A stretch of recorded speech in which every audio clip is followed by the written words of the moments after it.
to prison. And the judge literally said to him, you either do time or you join the military. And I'm thinking, wow, what a great way to get out of doing time. Like, I'll take the military for 200 Alex too. That was my thought. But I was grateful that he shared that story with me, because then I started getting others who said that they were given the same ultimatum from judges, or, didn't want to get in trouble or end up like some of their friends or lose their lives. So the military became their home. And we get a chance to hear those stories, help them heal from the hurt, help them transition back home when it's time to get out. So we do, different type of counseling, marital, premarital, family, grief, career. People just sometimes just want to talk. I get phone calls, hey Chaps, I don't want anything, I just want to talk to somebody. Because, if you think about like now in COVID, some people who live alone, they don't have anybody in the house with them that they can talk to. And I've availed myself, like if you're home and you don't get to hear another adult's voice, call me. We can talk. You can talk about your favorite reality show. Because yes, I am that chaplain that will sit with sailors at lunch, and sit and talk about reality TV with them. Or we can talk about sports. And we can talk about what they feel they want life to be for them. Write out a plan, help them get there, identify mentors to help them get there. Whatever goals they have. I am not just going to close the door and say, hey, if you're not coming to me to talk religion, then we can't talk. Or, I know some sailors have been turned away from counseling because they are same gender loving, and chaplains have said, oh, my faith tradition doesn't allow me to even counsel you. This might be me just not having, maybe like a deeper understanding of everything. But again, I'm kind of coming back to this point where it sounds like you are someone who's taking a little bit different of approach than I think what a lot of people might think of like traditionally in the role of a chaplain or something like that. What kind of is your approach to talking to people like this who have these issues? My approach to counseling is to always see myself in the seat of the counselee versus the counselor.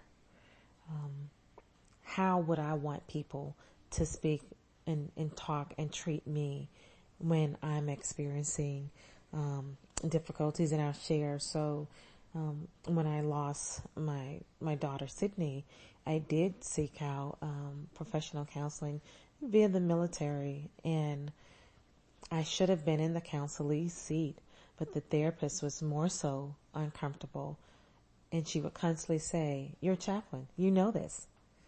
And so I didn't get anything, and I ended the sessions, and I said, man, like, what happens if someone comes to talk to me, and it can be something as simple as them not properly doing a maintenance check, and now they've gotten in trouble for it. And I say to them, well, you're an engineman. You should know this. You should know to do the check, rather than saying, preparing for maintenance and preparing for different type of evolutions is difficult. And it's easy to miss a check in the moment of being stressed out. It's okay. I'm not going to take them back to their area of specialty and make them feel bad for not knowing it when they already know that they should know it. Yeah, I'm a chaplain. I already know how to deal with certain things, but people don't want to hear that in the moment. And so I've heard too many bad stories that I pride myself on being different, so that, when they leave, they can go and share, man, I just love Chaps. You might want to go talk to her too. And that's really how I get people, well, so-and-so said that they talked to you. Is it okay if I schedule a time? Sure. Let's make it happen. Let's talk about it. Let's dive in deep. And it's being patient with where they are. In counseling, I'm not intrusive. There are some instances where some people feel that they've been pushed too much or they weren't ready to share. And it's okay. There have been times where I've sat and no one said anything. It's just really about being present with people and letting them lead the conversation and not me take over and ask for moments to speak or interject or say, can I propose to you a different way to look at it? Yeah, it sounds like patience, compassion, understanding. All of the above. Yeah. Yeah. Do people come to you who aren't like tied to who don't really have like a relationship with the church? Oh, absolutely. I get a lot of people who don't believe, and what I found out is, again, back to my childhood, like, we were talking that non-believers would not enter in heaven. Well, if people don't grow up in a context where they're introduced to faith, how are they supposed to know about it? And why would God hold that over their head? If, sometimes it's a taboo. Some people have never been to church, and that's okay. Some people don't know about Jesus, and that's okay.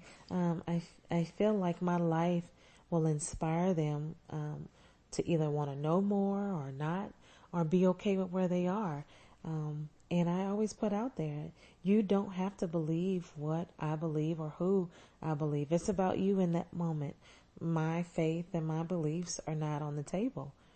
I'm just here to be, again, a safe space, a person to listen, and a person to offer advice if I can.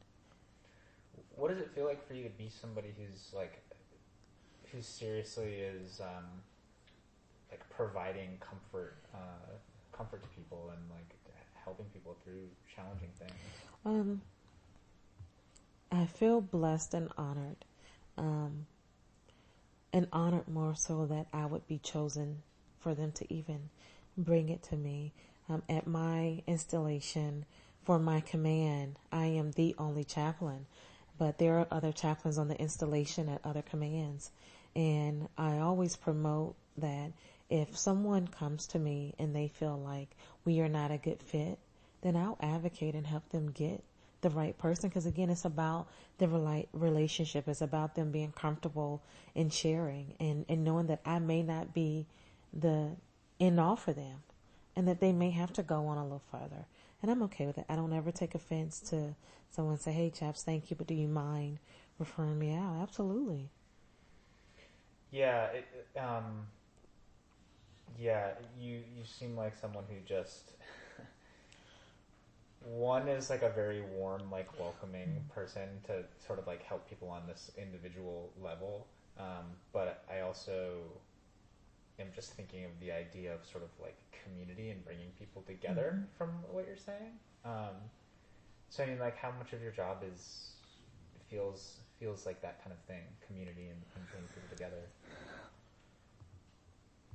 I would say at least about 95% of my job feels like community and bringing people together. Because again, these are people who have either left families that were broken or they left whole families. And we want them to develop their own, little military family. And understand that sometimes it's going to be functional, sometimes it's going to be dysfunctional. What do we do about the dysfunctional times? Like, we work through that too and work it out so that we can get back to functioning as a family, so we can complete whatever our mission is. And some people have never had friends. Like, I've discovered so much just by being in the military. And it's not that I was fortunate or blessed. It's just that I was in an area where my hometown, everyone is closely knit, and so I came from that background. Others may not. And so if I'm in a space to provide and help them have something that they've never had, it makes me sleep better at night. Yeah, I mean, I can absolutely imagine. Like, what kind of mindset do you think promotes the best version of that? I guess in others, like what's the kind of thing that allows people to all get in a room and look past the differences, you know, whether